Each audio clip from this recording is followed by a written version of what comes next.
સાતમી ખાલી જગ્યા જુઓ ભાઈ, સમીકરણ ખાલી જગ્યાના બીજ 2 અને -1 છે। તમને ચાર વિકલ્પો આપેલા છે, ચારે વિકલ્પો તમારે જોવાના। પહેલો વિકલ્પ છે x² + 2x - 2 = 0, બીજો x² + x + 2 = 0, ત્રીજો x² - 2x + 2 = 0 અને ડી x² - x - 2। પહેલો વિકલ્પ ચેક કરીએ તો અહીંયા 1 છે અને અહીંયા 2 છે।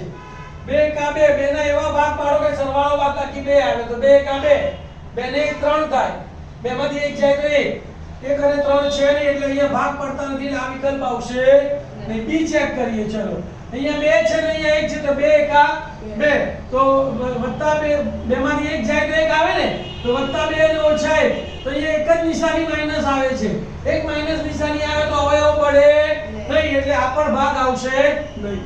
ત્રીજો વિકલ્પ વિચારીએ, અહીંયા 1 છે અને અહીંયા 2 છે તો 2 કા 2, અને જેમ અહીંયા પણ ભાગ પડતા તો ત્રીજો વિકલ્પ પણ આવશે। એ તો ત્રણ વિકલ્પ નથી આવતા, તો કયો વિકલ્પ આવે? ચોથો। ચેક કરી લઈએ, અહીંયા 1 છે ને અહીંયા 2 છે તો 2 કા 2, 2 ના એવા અવયવ પડે 1 આવે તો 2 કા 2, તો 2 માંથી 1 જાય ને 1, તો મોટી સંખ્યાને માઈનસ નિશાની અને એને પ્લસ, તો પહેલો અવયવ શું પડે? x - 2, બીજો અવયવ x + 1, તો -2 સામે જાય તો +2 અને +1 સામે જાય તો -1। ચાલ આવી ગયો, તો કયો જવાબ આવશે ભાઈ? D, D x² - x - 2 = 0। Clear? આઠમી ખાલી જગ્યા જુઓ, બિંદુ -2 - 3 થી yx થી લંબ અંતર ખાલી જગ્યા છે। હવે ધ્યાન આપજો, તમારે યાદ રાખવાનું જો yx થી લંબ અંતર પૂછ્યું હોય તેનો ધન x એમ લેવાનો, અને x અક્ષ થી લંબ અંતર પૂછ્યું હોય તો ધન y એમ લેવાનો। તો આપણને yx થી લંબ અંતર પૂછ્યું તો x -2 છે તો ધન એટલે 2, તો એનો જવાબ કેટલો આવશે? 2। તમને અહીંયા બતાવું છું આલેખ દોરીને, જુઓ આ x અક્ષ ઉપર -1 -2 -3 લીધા, y અક્ષ ઉપર -1 -2 -3 લીધા, x -2 છે એટલે આ રહ્યો, y -3 છે એટલે બિંદુ તમારું અહીંયા આવ્યું। હવે એનું આ y અક્ષ છે તો y અક્ષ કે અંતર કેટલું થયું? 1 અને 2, અને x અક્ષ થી પૂછ્યું હોય તો આ x અક્ષ છે તો x અક્ષ થી પૂછ્યું હોય તો 1 2 અને 3 આવે। ખ્યાલ આવી ગયો? તો જવાબ શું આવશે બોલો? 2 બરાબર, x m 2 છે ને એટલે 2। તો તમારે આ યાદ રાખવાનું છે, તો આ લંબ અંતર વાળી કોઈ પણ ખાલી જગ્યા આવે તો આ દોર્યા વગર સીધું જ y અક્ષ થી લંબ અંતર પૂછ્યો તો x ધન x m લખી નાખવાનું, અને x અક્ષ થી લંબ અંતર પૂછ્યું હોય તો y m ધન લખી કાઢવાનું। ક્લિયર? તો આવી એક માર્કની ખાલી જગ્યા પૂછાય તો તમારા માર્ક રોકડાઈ જવા જોઈએ। નવમી ખાલી જગ્યા, જે ઘટના ઉદ્ભવવી અશક્ય છે તે ઘટનાની સંભાવના ખાલી જગ્યા થાય। ચાર વિકલ્પો આપ્યા છે, a 1, b -1, c 0 અને d -0.5। ઋણ ઘટના તો શક્ય જ નથી એટલે એમને નીકળી જાય, પણ આપણને ખબર જ છે કે અશક્ય ઘટનાની સંભાવના 1, આપણે 0 છે। આ અશક્ય ઘટનાની સંભાવના કેટલી છે? 0।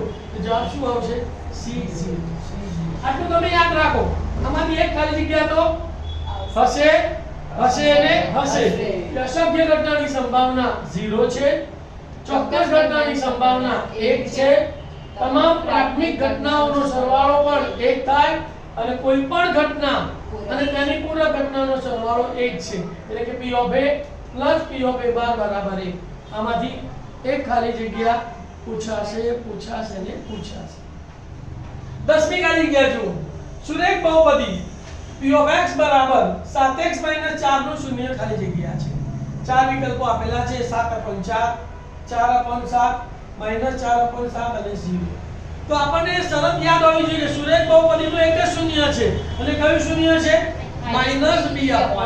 સુરેખ બહુપદીનું શૂન્ય કયું છે? -b/a। તો અહીંયા a બરાબર 7 છે અને b બરાબર -4 છે, તો -4 b ની જગ્યાએ અને c ની એની બદલે કેટલા મૂકીશું?